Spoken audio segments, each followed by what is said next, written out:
जय गुरुदेव जय जगन्नाथ। आपण मान प्रिय कार्यक्रम दिव्यावलोकन आसर को मो शरणारविंद आपण मान स्वागत करुच्ची। प्रति अध्याय भली आज अध्याय आम मान जिज्ञासा को मोचन करने आम मान भितर थिबा प्रश्न उत्तर देवाई आम गहन्य अच्छा रेकी मिशन प्रतिष्ठाता विज्ञानी गुरु श्री संथा। जय गुरुदेव गुरुजी। गुरुजी आम विगत अध्याय मानक आलोचना करते दीर्घ 3टी अध्याय धरी आमर आलोचना जारी रही विभिन्न पशु मानक नहीं एवं ये पशुपालन रे घरे कौन प्रभाव पड़े परिवार उपरे एवं आम मानव सभ्यता से माने केते उपकारी एवं सेमानंकर उपस्थिति पछरे आउ कौन कौन वैज्ञानिक रहस्य अच्छी ये सबको बड़ सुंदर ढंगे बड़ संतुष्ट ढंगे आपण मोचन करथिले आम मानकर जिज्ञासा। एबे गुरुजी प्रश्न उठुची जे वृक्षलता बिना मानव जीवन परिकल्पना करने एक भ्रमात्मक परिकल्पना मात्र एवं एमितिरे पिलाटी दिनरू देखिले आमे घर आगे केबे देखु तुलसी चौराटाए केबे बाड़ीपट दुआर को लगी बौल गछटाए केबे लिंब गछरे एकुटिया लिंब गछटे देखिले बो ता धरे नाली फिताटे मार दिए एवं प्रतिदिन संध्यारे संज आलती करे। ये पारिवारिक जीवन में घर परिवेश रे जदि गछ गछलता सब रोचंती यार प्रभाव कौन केमिति पड़े एवं यह पछरे थिबा वैज्ञानिक आधार कौन। जमती तुलसी चौरा आम लगौचु जदि कहीं पचारे जे तुलसी वृक्षर औषधीय गुण या विज्ञान या पछरे या से विषय टिके प्रथम कहबे। जहाँ आम चर्चा करुथिले जीवजंतु मानकु नहीं जेमती गोटे सृष्टि तैयारी हवा पाई विभिन्न उपादान आवश्यकता अच्छी ठीक सेमती घरटे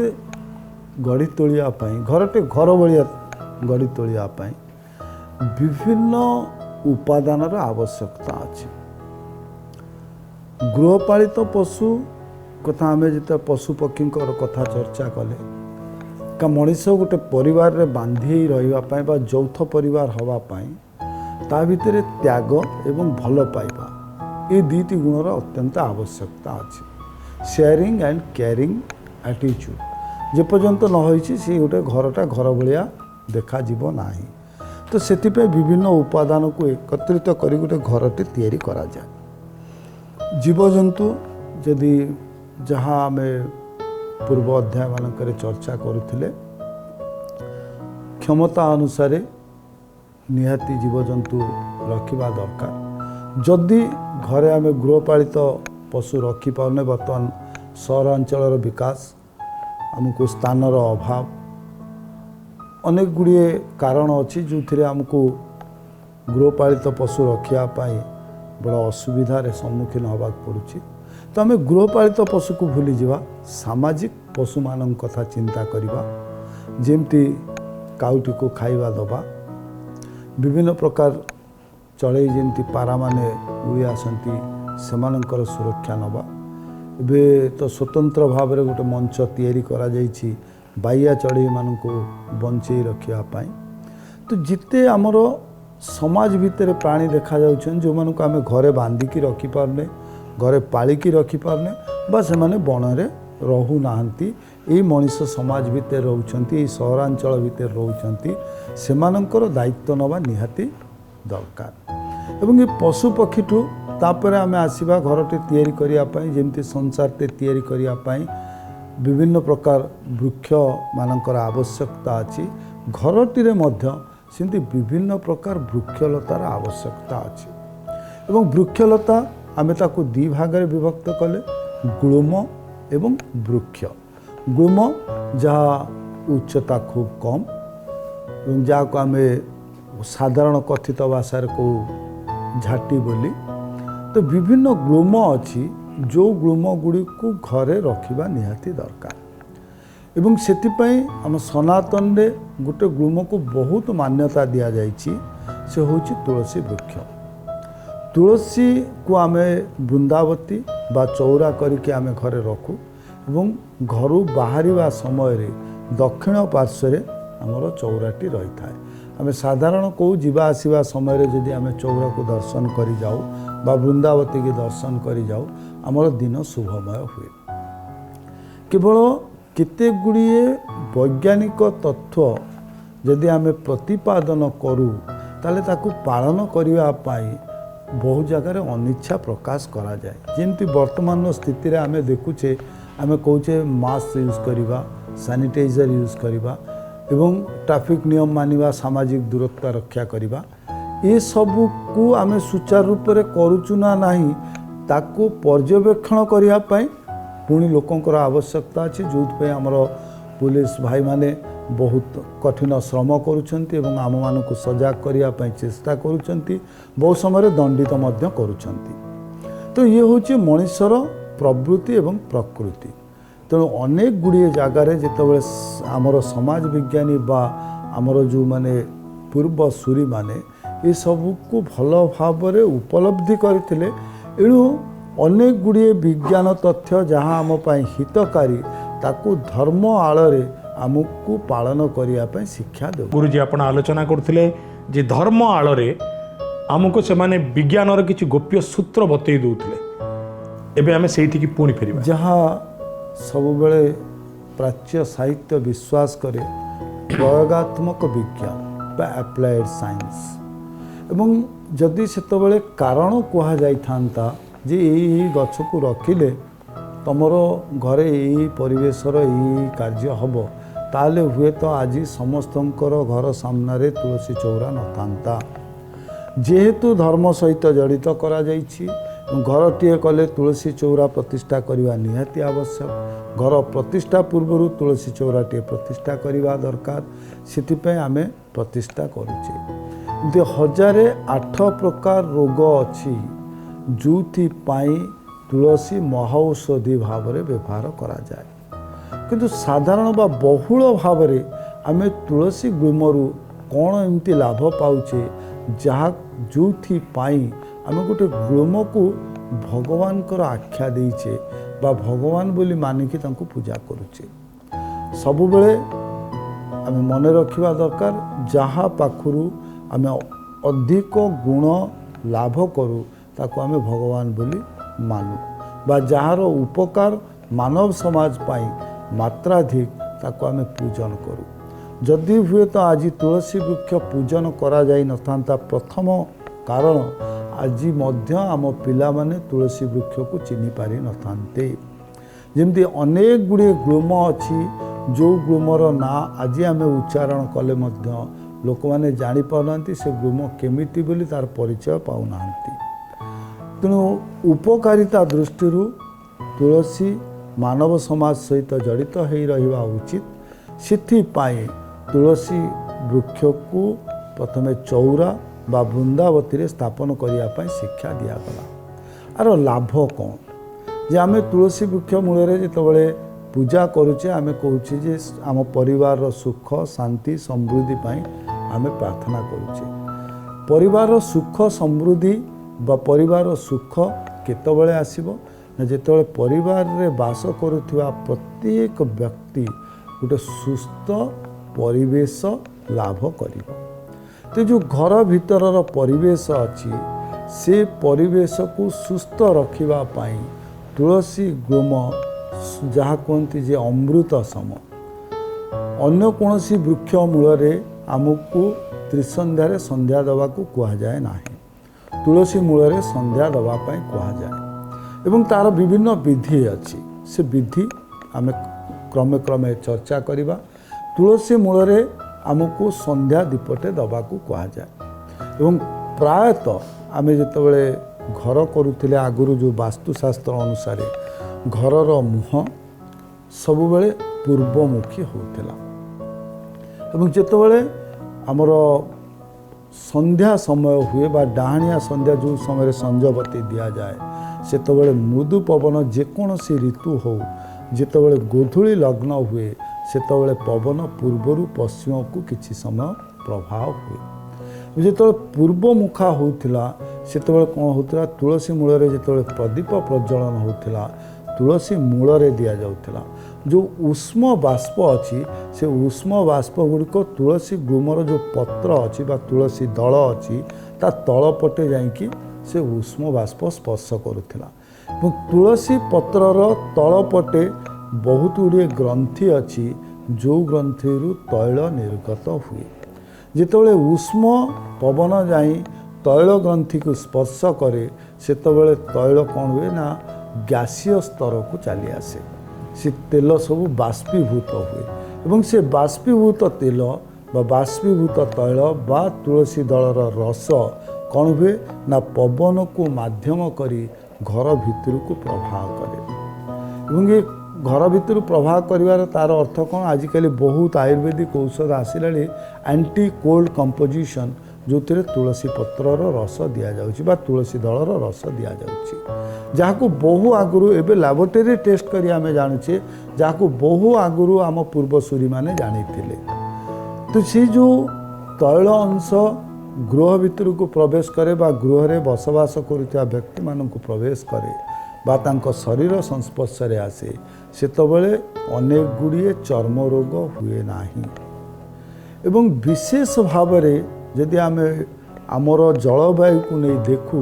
ताला आमको मुख्य कारक रोग पाई हुए कफ बा कफ जनित रोगी मात्राधिक तो जितेबाला तुलसी दल संस्पर्श रे आसी उष्म वायु रे तुलसी दल रे थिबा तैलांश बाष्पीभूत हो मनीष शरीर को स्पर्श करे बा मनीष ताको आघ्राण करे सेतबेले तार कौन हुए साइनस पैसेज क्लींजिंग हुए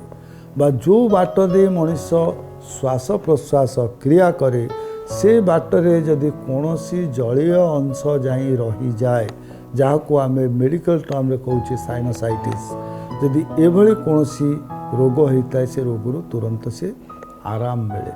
एवं गोटे सुस्थ शरीर जदि कफ प्रवृत्ति आम भितर न रही आम शरीर सुस्थ हो पार एवं द्वितीय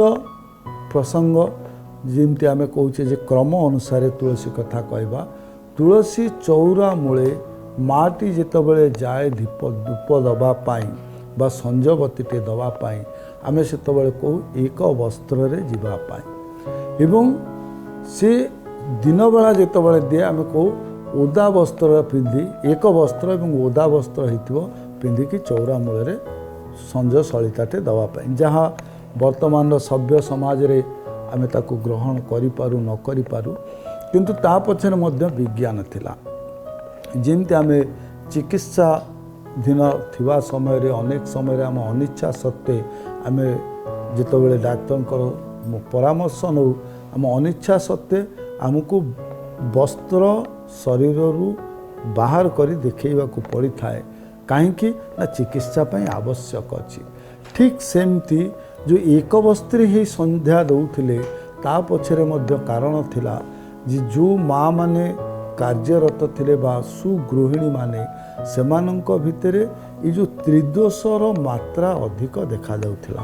कफ बात पित्त कफ जो आमे कहूचे त्रिदोष ये त्रिदोष द्वारा से माने संक्रमित होउथिले बा एही बड़ी रोग देखा जाउथिला जेतेबेले से माने ओदा वस्त्र बा एक वस्त्र हो जाउथिले सी जो तुलसी चौरारे जितेबाला से संजबतीटी दौले संजबतीर उष्मता स्पर्श करी तुलसी दलरू जो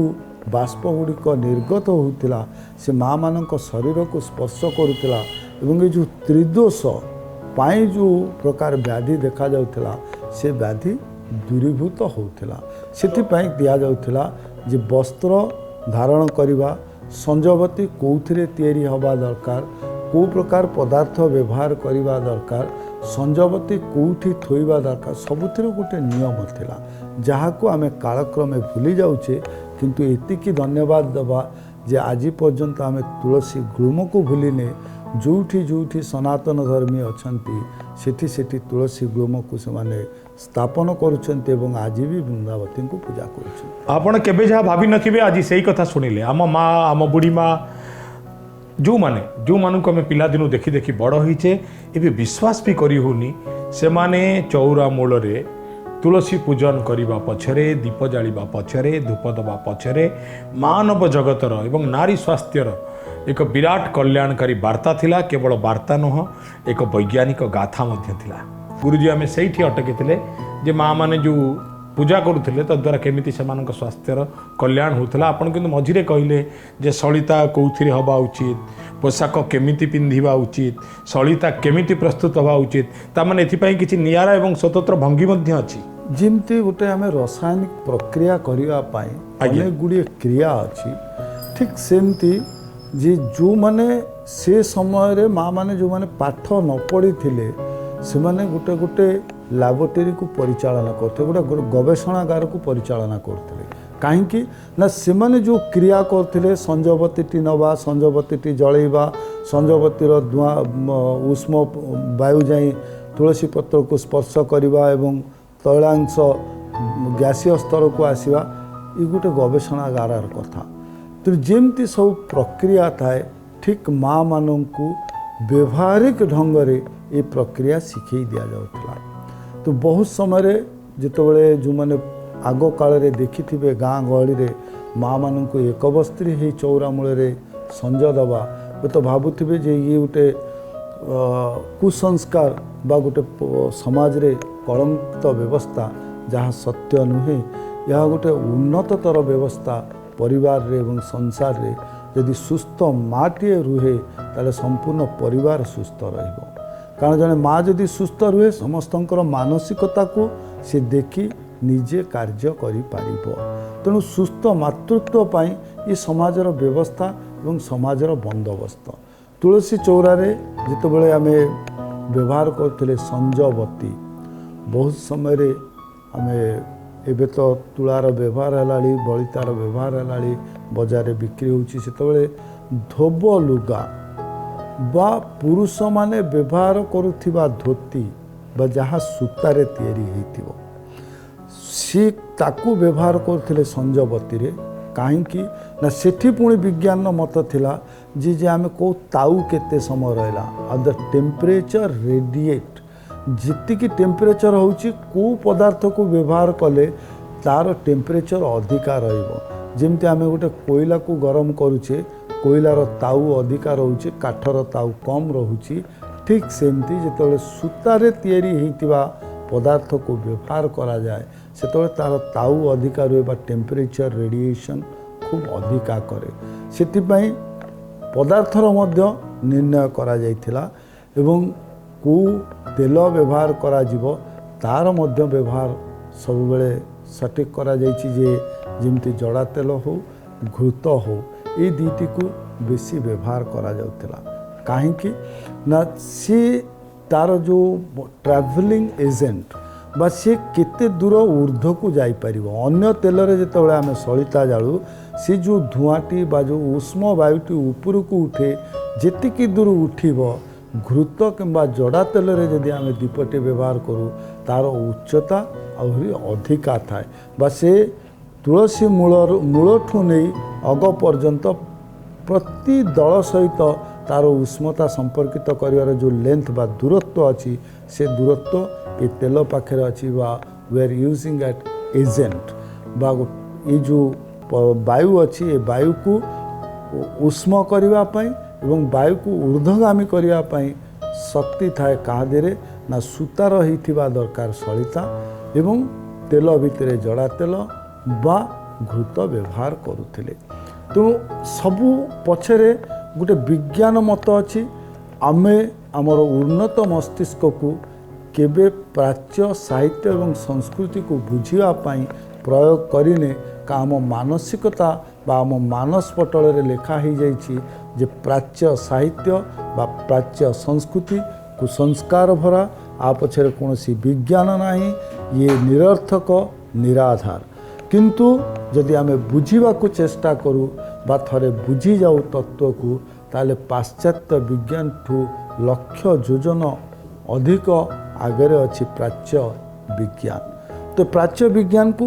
ବୁଝିବା ଦରକାର। ଏବଂ କାହିଁକି ଆମେ କରୁଛୁ, ଗୋଟେ ଗ୍ଲୁମଟା ଲଗେଇଦେଲେ ସମ୍ପୂର୍ଣ୍ଣ ପରିବର୍ତ୍ତନ ହେଇଯିବ। ଯେଉଁ ତୁଳସୀ ଗଛକୁ ଆମେ ପୂଜା କରୁଛେ, ବହୁତ ସମୟରେ ଆମେ ତାକୁ ଦେଖୁ ଯେ କୁକୁର ଭଳି ଇତର ପ୍ରାଣୀ ତା ଉପରେ ପରିସ୍ରା କରନ୍ତି। ତେଣୁ ସ୍ୱୟଂ ପ୍ରଶ୍ନ ଆସିପାରେ, ଯଦି ଗୋଟାଏ ଇତର ପ୍ରାଣୀ ତା ଉପରେ ପରିସ୍ରା କରୁଛି, ତା'ର କୌଣସି କ୍ଷତି ହେଉନି, ତାହେଲେ ସେ ମଣିଷର କ'ଣ ଲାଭ କରିବ? ଯାହାକୁ ଆମେ ଗୋଟେ ଆଧାର ଖୋଜିବା ପାଇଁ ଚେଷ୍ଟା କରୁନେ। କୁକୁର କାହିଁକି ତା ଉପରେ ପରିସ୍ରା କରୁଛି, ଯେ ତା'ର ରେଡ଼ିଏସନ୍ ଏତେ ଅଧିକା। କୁକୁର ଭଳି ଇତର ପ୍ରାଣୀ ଯେଉଁଠି ସେଇଠି ପରିସ୍ରା କରେ ନାହିଁ। ଅନେକ ସମୟ ଘ୍ରାଣ କରିବା ପରେ ସିଏ ଗୋଟେ ସ୍ଥାନକୁ ନିରୂପଣ କରେ ଯେ ମୁଁ କେଉଁଠି ପରିସ୍ରା କରିବି ଏବଂ ସେ ସ୍ଥାନ ନିରୂପଣ କେମିତି କରେ ନା depending on the magnetic aura of that place ସେ ଜାଗାର ଚୁମ୍ବକୀୟ ଶକ୍ତି କେତେ ସକ୍ରିୟ ଏବଂ ସବୁଠୁ ଅଧିକା ଚୁମ୍ବକୀୟ ଶକ୍ତି ସକ୍ରିୟ ହେଉଛି ତୁଳସୀ ପାଖରେ ଯାହା ଆମ ଭିତରେ ଥିବା ଚୁମ୍ବକୀୟ ଶକ୍ତିକୁ ସୁଦୃଢ଼ କରେ ଏବଂ ଆମ ଭିତରେ ଥିବା ମନୋବଳକୁ ସୁଦୃଢ଼ କରିପାରେ ଆମ ଚୁମ୍ବକୀୟ ବଳୟକୁ ସୁଦୃଢ଼ करे। दर्शक बंधु शुणुले तुलसी को नहीं अनेक अनन्य कथा तुलसी को नहीं अनेक नियारा कथा निरुता कथा एवं पूर्वर आपण माने शुणी नथिबा एमिति किछि कथा जो कथा पछरे तुलसीर विज्ञान अच्छी जो कथा पछरे आमको लगुच आम माँ कहीं कानिकिया लुगा है बा पटिकिया लुगाटे पिंधि तुलसी चौरा मूले दीपटे जाए संजटाई दिए एक कथा अंतत बुझी होची आहरी अनेक कथा जानिबा एबे समय आपण मानकठु विदाय नबार प्रथमे विदाय दबा विज्ञानी गुरु को जय गुरुदेव गुरुजी जय गुरुदेव। दर्शक बंधु एबे समय आपण मानकठु विदाय नबार तुलसी को नहीं आहरी अनेक नमनीय कथा नहीं तुलसी को नहीं अनेक पौराणिक कथा अनेक वैज्ञानिक कथा आध्यात्मिक कथा एवं तुलसी किभली भाव में आम सामाजिक जीवन को प्रभावित करिछि आम स्वास्थ्य उपरे निजर नियंत्रण को जाहिर करिछि ए सब विषय जानिबा आगामी अध्याय रे से जय विदाय दियंतु। जय गुरुदेव जय जगन्नाथ।